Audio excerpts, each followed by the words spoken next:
Hello बच्चों, आज हम लोग क्लास 12th का chapter haloalkanes and haloarenes start करेंगे। क्योंकि आप लोगों का अभी सेशन स्टार्ट हुआ है तो हम लोग ये स्टार्टिंग से ही स्टार्ट करके और अच्छे से धीरे धीरे धीरे धीरे आप लोगों के कॉन्सेप्ट्स बनाते हुए आगे चलते जाएंगे। और तुम लोगों ने रोज का काम रोजाना करना है और जो भी मैं करा रही हूँ उसको लिखते चलना, एक नोटबुक और पेन लेके बैठना है और इधर उधर डिस्ट्रैक्ट नहीं होना है कि मोबाइल में कुछ और देख रहे हैं, या जो भी है अपनी क्लास को सिंसियरली अटेंड करना है ताकि तुम लोगों को इस चैप्टर में कोई भी डाउट ना रहे। तो अब हम स्टार्ट करते हैं haloalkanes and haloarenes. देखो बेटे, हेलो एल्केन्स होते क्या है? हेलो एल्केन्स मींस जो भी हमारे हाइड्रोकार्बन्स हैं, हाइड्रोकार्बन्स में जब हम लोग एक या एक से ज्यादा हाइड्रोजन एटम्स को हैलोजन एटम से रिप्लेस कर देंगे तो उनको हम लोग कहते हैं हेलो एल्केन्स। और ऑर्गेनो हैलोजन कंपाउंड्स भी कहते हैं, यानी कि ऑर्गेनिक कंपाउंड्स में जब हमने हैलोजन ऐड कर दिया। इसी तरीके से जब हमारे पास एरोमेटिक कंपाउंड है, जैसे बेंजीन हो गया, बेंजीन का एक हमने हाइड्रोजन हटाया या दो हाइड्रोजन हटाए और उसकी जगह हमने हैलोजन लगा दिया तो हम उन कंपाउंड्स को हेलो एरीन्स कह देते हैं। सो हेलो एल्केन्स मींस यानी कि एक या एक से ज्यादा हाइड्रोजन एटम्स हमने रिप्लेस किए फ्रॉम द एलिफेटिक हाइड्रोकार्बन तो हम उनको हेलो एल्केन्स कहते हैं। जैसे हमारे पास क्लोरोमीथेन, ब्रोमोमीथेन, यानी कि CH3, मीथेन CH4 है, इसका एक हाइड्रोजन मैंने हटा दिया और अगर हमने इसको बेटे Cl लिख दिया तो ये हमारा बन गया क्लोरोमीथेन। अब ये जो ऑर्गेनो हैलोजन कंपाउंड्स हैं ये हमारे एनवायरमेंट में ही रह जाते हैं क्योंकि ये हमारे इजीली जो है they are resistant to broken down by soil bacteria. तो जो हमारी बैक्टीरिया है वो इनको ब्रेक डाउन नहीं कर सकते, इसीलिए ये हमारे एटमॉस्फेयर में या सॉइल में, एनवायरमेंट में ये परसिस्ट करते हैं। अब आ जाओ बेटे हेलो एरीन्स। अब ये मैंने जैसे अभी बताया था कि जब हमने बेंजीन या एरोमेटिक कंपाउंड, जो भी एरोमेटिक हाइड्रोकार्बन्स हैं, एरोमेटिक हाइड्रोकार्बन्स में जब हमने एक या एक से ज्यादा हाइड्रोजन हटाकर हैलोजन एटम लगा दिया तो हम उनको कहते हैं बेटे क्या? Hello arenes. ठीक है, तो ये हो गए हमारे हेलो एरीन्स। जैसे अब ये हमने बेंजीन के ऊपर X लगा दिया, X can be fluorine, chlorine, bromine और iodine. So this is our halo benzene. Fluorine है तो तुम लोग फ्लोरोबेंजीन बोल दोगे, क्लोरीन है तो क्लोरोबेंजीन, ब्रोमीन है तो ब्रोमोबेंजीन और आयोडीन है तो आयोडोबेंजीन। अब देखो बेटे, इन जो ये हम पढ़ क्यों रहे हैं, क्योंकि इनका कुछ बायोलॉजिकल इंपॉर्टेंस है। इन कंपाउंड्स का बायोलॉजिकल इंपॉर्टेंस भी है और बाकी भी हमारी लाइफ में भी इनका कुछ इंपॉर्टेंस है, इसीलिए हम इनको पढ़ते हैं। सबसे पहली बात तो ये है कि जो फायर एक्सटिंग्विशर्स हैं, फायर एक्सटिंग्विशर्स में हम halogen compounds, organohalogen compounds को यूज करते हैं। और एक तो जैसे CCl4 है, कार्बन टेट्राक्लोराइड, तो CCl4 भी फायर एक्सटिंग्विशर्स में यूज होता है। और इसी तरीके से ब्रोमो क्लोरो डाइफ्लोरोमीथेन, यानी कि एक ब्रोमीन, एक क्लोरीन और दो फ्लोरीन जब लगे हों तो ये जो कंपाउंड है हमारा, तो ये भी हमारे पास ब्रोमो क्लोरो डाइफ्लोरो, तो ये भी जो कंपाउंड है हमारा बेटे, ये भी हम यूज करते हैं किसके अंदर? For the fire extinguisher. क्योंकि ये क्या करते हैं, जो चेन रिएक्शन हो रही होती है उसको ये स्टॉप कर देते हैं, टर्मिनेट कर देते हैं, इसीलिए हम इनको फायर एक्सटिंग्विशर में यूज करते हैं।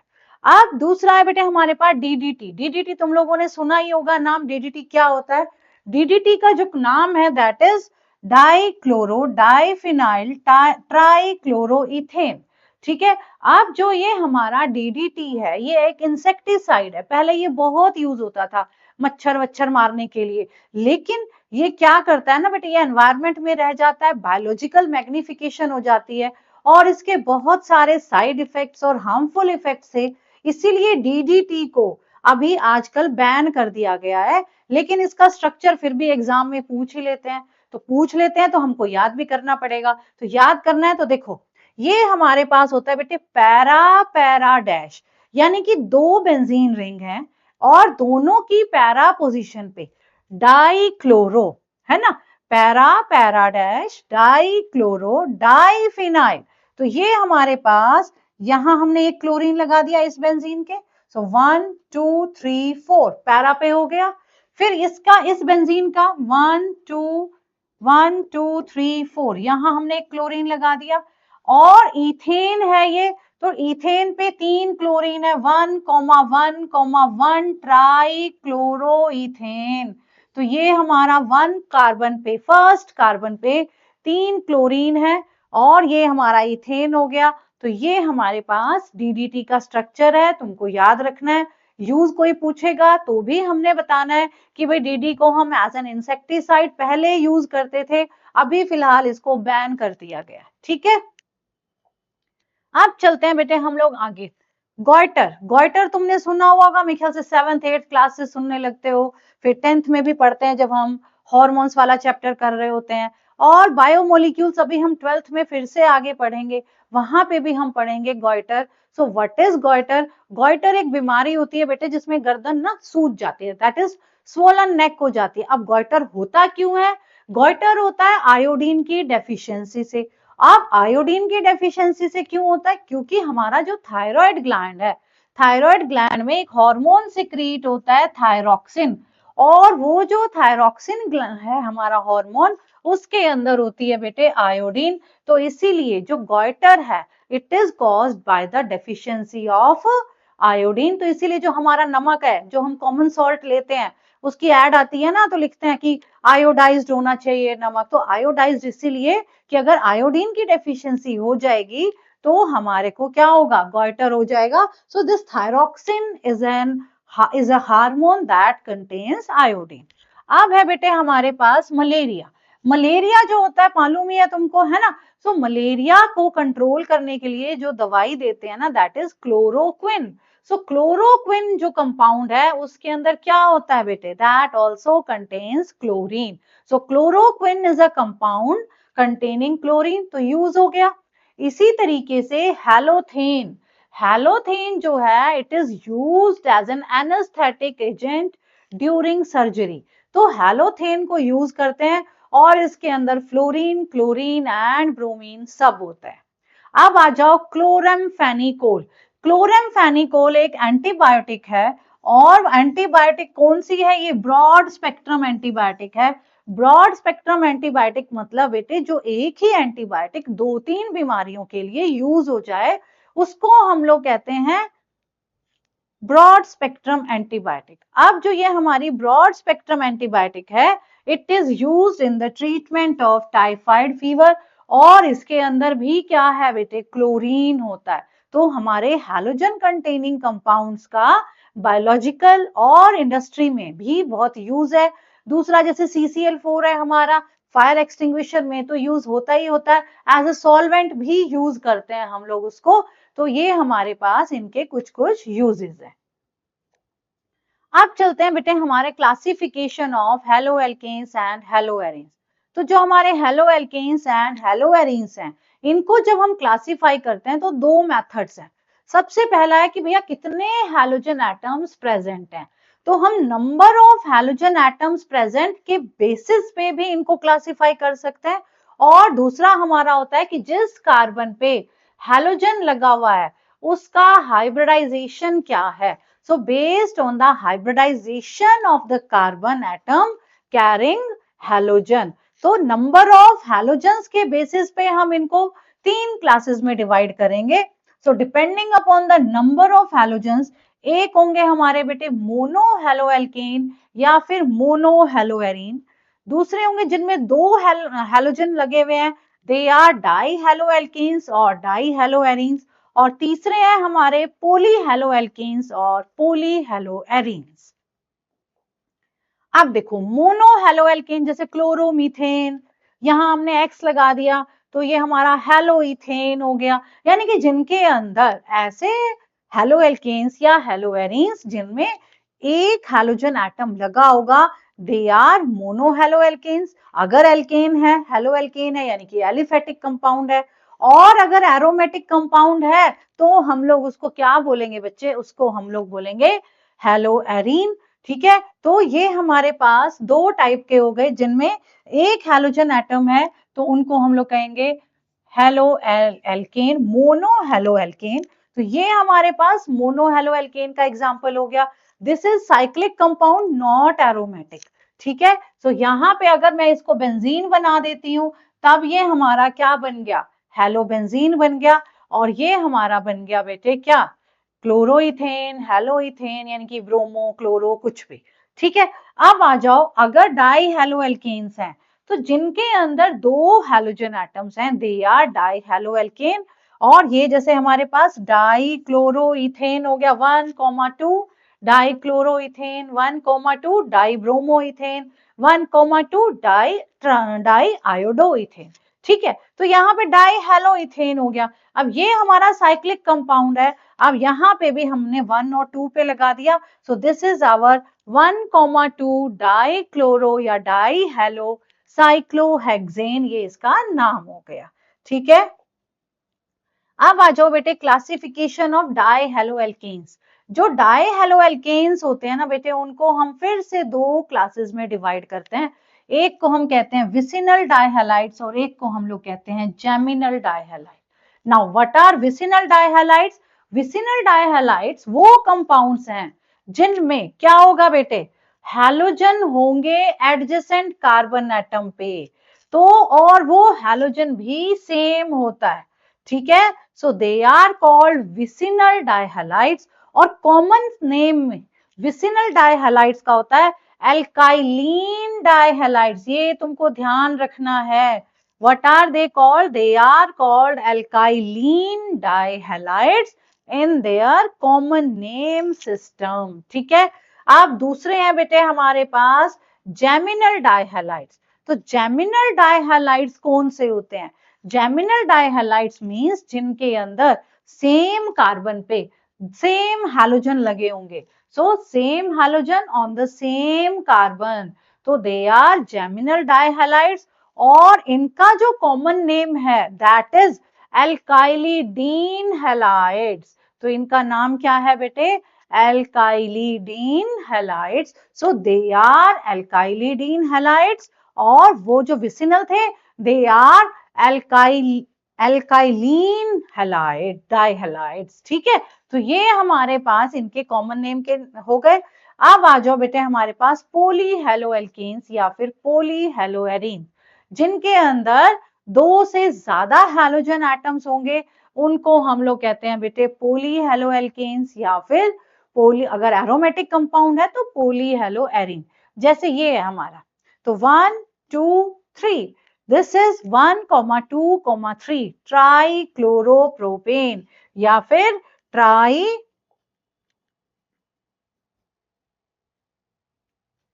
अगर ब्रोमीन है तो ट्राई ब्रोमोप्रोपेन। ठीक है, तो ये हमारे पास ये हो गए हमारे पोली हेलोएरीन्स या पोली हेलो एल्केन्स। समझ आ गया? तो ये थे बेटे हमारे। अब हम इनकी थोड़ी सी नॉमेनक्लेचर कर लेते हैं। नॉमेनक्लेचर क्लासिफिकेशन अभी रह रहा हमारा। So classification of haloalkanes on the basis of hybridization of the carbon on which halogen is attached। अब देखो बेटे, जो हैलोजन है हमारा, अगर sp3 पे है तो उनको क्या कहेंगे, और sp2 कार्बन पे है तो क्या कहोगे? अब सुनो मेरी बात, sp3 कार्बन पता ही है तुम्हें। sp3 कार्बन वो कार्बन होता है बेटे जो हमारा सारे के सारे किससे जुड़ा हुआ होगा? 4 सिग्मा बॉन्ड से, यानी कि चारों उसने सिंगल बॉन्ड बना रखे हैं, दैट इज sp3 कार्बन। और sp2 कार्बन होता है बेटे जिसने क्या बना रखा हो, 3 सिग्मा हो और 1 पाई हो, यानी कि एक डबल बॉन्ड जिसमें प्रेजेंट है, वो हमारा sp2 हाइब्रिडाइज्ड कार्बन होता है। अब जरा चलते हैं आगे। अब जिनमें sp3 कार्बन पे लगा हुआ है वो हमारे पास 3 टाइप के होते हैं। sp3 कार्बन पे जब हैलोजन है तो कितने टाइप हो गए? 3 टाइप। एक को तुम लोग कहते हो बेटे एल्काइल हैलाइड्स, दूसरे को हम लोग क्या देते हैं एलाइलिक हैलाइड्स, और तीसरे होते हैं हमारे benzylic halides. So what are alkyl halides? What are allylic halides और व्हाट आर बेंजाइलिक हैलाइड्स। तो इन तीनों में sp3 कार्बन पे हैलोजन है, और ये क्या क्या है वो हम आगे पढ़ रहे हैं। आप देखो alkyl halides, alkyl halides means जब हमारे पास हैलोजन एटम sp3 कार्बन में लगा हुआ है और वो हमारा एलिफेटिक कंपाउंड है, ठीक है। अब जैसे मैंने ये लिख दिया, अगर मैं इसको Cl बना देती हूं तो मैंने लिखा बेटे chloroethane, so this is our chloroethane. ये हमारा हो गया एल्काइल हैलाइड, क्योंकि यहाँ पे कार्बन ने एक सिग्मा और दो ये हाइड्रोजन के साथ भी सिग्मा, चारों सिंगल बॉन्ड बन गए। जब चारों सिंगल बॉन्ड बन गए तो ये हमारा क्या बन गया बेटे, ये हमारा बन गया एल्काइल हैलाइड। अब एल्काइल हैलाइड फिर से हमारे पास कितने टाइप के हैं, अब पहले इनका जनरल फॉर्मूला देख लो, क्योंकि एक हाइड्रोजन हटाया, मोनोहैलाइड है, तो हमारे पास एल्केन का फॉर्मूला होता है CnH2n+2। अब एक हैलोजन तुमने हटा दिया तो +1 कर दिया और साथ में X लगा दिया, तो इनका जनरल फॉर्मूला हो गया बेटे CnH2n+1 एंड देन X, ठीक है। अब आ जाओ हमारे पास एल्काइल हैलाइड्स के टाइप कितने हैं। एल्काइल हैलाइड्स के टाइप है हमारे पास तीन, primary alkyl halide, then secondary alkyl halide and then our tertiary alkyl halide. अब प्राइमरी एल्काइल हैलाइड क्या होता है, अब एक होता है प्राइमरी कार्बन, 11th में हमने किया हुआ है ना। तो प्राइमरी कार्बन मींस वो कार्बन जो एक ही कार्बन से जुड़ा हो, और जब एक ही कार्बन से जुड़ा है तो उसके पास हाइड्रोजन कितने होंगे, दो होंगे, ठीक है। सो अगर जिस कार्बन पे दो हाइड्रोजन लगे हैं या फिर वो कार्बन एक ही कार्बन से जुड़ा हुआ है और उसके ऊपर हैलोजन आ गया तो हम उसको कहते हैं प्राइमरी एल्काइल हैलाइड। जैसे अब ये मैंने लिखा, ये हमारा है बेटे प्राइमरी एल्काइल हैलाइड। अब ये क्यों है प्राइमरी एल्काइल हैलाइड, देखो यहाँ पे जिस कार्बन पे हैलोजन लगा है, ये कार्बन हमारा एक तो कार्बन एक ही से जुड़ा है, दूसरा दो हाइड्रोजन इसके साथ लगे हुए हैं, तो ये हमारा कैसा हो गया, प्राइमरी एल्काइल हैलाइड, ठीक है। अब आ जाओ सेकेंडरी एल्काइल हैलाइड। तो सेकेंडरी एल्काइल हैलाइड में सेकेंडरी कार्बन पे हैलोजन होगा, और सेकेंडरी कार्बन क्या होता है, वो कार्बन जो दो कार्बन से जुड़ा होगा उसको हम लोग कहते हैं सेकेंडरी कार्बन। और यहाँ पे अगर अब मैं एक H हटा देती हूँ और एक H हटा के बेटे मैं क्या लगा दूं, एक H हटाती हूँ और मैं लगा देती हूँ क्या, एक कार्बन या एक एल्काइल ग्रुप, तो भी हम इसको क्या कहेंगे, सेकेंडरी एल्काइल हैलाइड। अब देखो कैसे, ये है हमारे पास CH3 CH और यहां मैंने CH3 लगा दिया, ठीक है, और अब इस पे X लग गया। Now this carbon is our secondary carbon, क्योंकि यहाँ पे ये एक इस कार्बन से जुड़ा है और दूसरा इस कार्बन से जुड़ा है, तो जो दो दो कार्बन से जुड़ेगा वो सेकेंडरी कार्बन, और जब सेकेंडरी कार्बन पे हैलोजन लग गया तो वो हो गया बेटे हमारा सेकेंडरी एल्काइल हैलाइड, ठीक है। तो अब इसका नाम क्या हो जाएगा, इसका नाम हो जाएगा 1 2 एंड 3, नंबरिंग कर दी हमने, तो ये हमारा हो गया 2 हेलोप्रोपेन, ठीक है। सो दिस इज 2 हेलोप्रोपेन, आ गया समझ में। अब है हमारे पास बेटे tertiary alkyl halides. Tertiary alkyl halides में हैलोजन एटम टर्शरी कार्बन पे लगा होगा। फॉर एग्जांपल हम अगर ये ले लेते हैं CH3 C CH3 CH3 and X। अब ये तुम्हारा टर्शरी कार्बन है बेटे, क्योंकि ये कार्बन तीन कार्बन से जुड़ा है, दूसरा इसके पास कोई भी हाइड्रोजन नहीं है ना, तो यहाँ पे जब हैलोजन हमारा टर्शरी कार्बन से जुड़ा होगा तो हम उसको कहते हैं tertiary alkyl halide.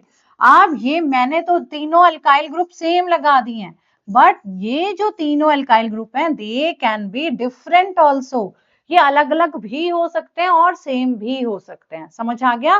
So this is our classification का पहला पॉइंट एल्काइल हैलाइड। अब चलते हैं हम एलाइल हैलाइड्स पे। अब एलाइल हैलाइड्स क्या होते हैं, अब एलाइल हैलाइड्स में जो हैलोजन एटम है that is attached to allylic carbon. Now what is allylic carbon? देखो बेटे, allylic carbon भी sp3 hybridized है, लेकिन डबल बॉन्ड के एडजेसेंट में, एलिफेटिक कंपाउंड्स में डबल बॉन्ड के एडजेसेंट में जो कार्बन होगा दैट इज एलाइलिक कार्बन, और अगर उस कार्बन पे हैलोजन लगा है तब हम उसको क्या बोल देंगे बच्चे? हम बोलेंगे एलाइल हैलाइड। अब देखो बेटा कैसे, ये मैंने एक कंपाउंड लिखा, यहाँ पे ये कार्बन है, इधर देखो ये कार्बन हमारा sp3 हाइब्रिडाइज्ड है और ये डायरेक्टली अटैच्ड है इस कार्बन से जो कि डबल बॉन्डेड कार्बन है। अब डबल बॉन्डेड वाला कार्बन होता है तुम्हारा sp2 हाइब्रिडाइज्ड। तो sp3 carbon atom which is attached to sp2 hybridized carbon atom, उसको हम लोग कहते हैं एलाइलिक कार्बन। ठीक है, और जब एलाइलिक कार्बन पे कौन आ गया? हैलोजन, तो हमारा बन गया एलाइलिक हैलाइड। समझ आ गया? अब ऐसे ही यहां देखो, ये तुम्हारा sp3 कार्बन है बेटे, और ये किसके साथ जुड़ा हुआ है? इस sp2 कार्बन के साथ, यानी कि डबल बॉन्ड वाले कार्बन के साथ। तो जब डबल बॉन्ड वाले कार्बन के साथ जुड़ा है, सो दिस इज एलाइलिक हैलाइड, ये भी हमारा एलाइलिक हैलाइड हो गया। अब यहां आ जाओ, ये कार्बन डबल बॉन्ड है, इसके साथ ये कार्बन भी एलाइलिक है, और अगर हैलोजन यहां होता तो ये भी sp3 है और ये भी sp3 है, तो ये दोनों ही हमारे यहाँ पे एलाइलिक कार्बन है। तो ये वाला कार्बन भी बेटे एलाइलिक कार्बन है और ये वाला कार्बन भी एलाइलिक कार्बन है। अब यहाँ हैलोजन लगा है तो this is also allylic halide. समझ आ गया? अब चलते हैं हमारे पास benzylic halide. Now what is benzylic halide? Same allylic जैसा ही है, लेकिन वहां एलिफेटिक स्ट्रेट चेन कंपाउंड था, है ना। लेकिन यहाँ पे अगर बेंजीन रिंग है, यानी कि एरोमेटिक रिंग है, और अगर एरोमेटिक रिंग के sp2 कार्बन के साथ sp3 कार्बन जुड़ जाएगा तो उसको हम लोग क्या बोलेंगे? Benzylic carbon. Now this is benzylic carbon बेटे। ठीक है, सो बेंजाइलिक कार्बन ये हो गया, और जब बेंजाइलिक कार्बन के ऊपर हैलोजन लग गया तो वो हमारा हो गया बेंजाइलिक हैलाइड। समझ आ गया?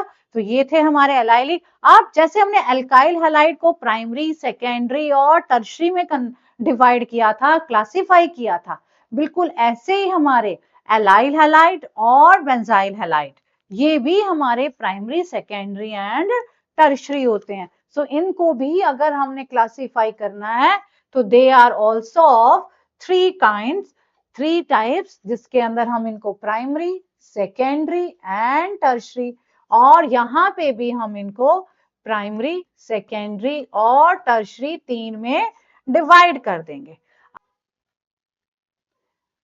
अब ये देखो बेटे, यहाँ पे हमारा ये प्राइमरी एलाइल हैलाइड है, क्योंकि यहाँ पे ये वाला कार्बन एक ही कार्बन से जुड़ा हुआ है। यहाँ ये हमारा सेकेंडरी एलाइलिक कार्बन है, क्योंकि ये वाला कार्बन 2 कार्बन से जुड़ा है, और ये हमारा टर्शरी एलाइल हैलाइड है, क्योंकि जो एलाइलिक कार्बन है हमारा वो 3 कार्बन से जुड़ा हुआ है। और बिल्कुल इसी तरीके से बेटे जो हमारे बेंजाइलिक हैलाइड्स होते हैं वो भी प्राइमरी, सेकेंडरी और टर्शरी होते हैं। अगर बेंजाइलिक कार्बन प्राइमरी है और उस पे हैलोजन है तो वो प्राइमरी बेंजाइल हैलाइड हो जाएगा। जैसे अभी हम ये लिख रहे हैं,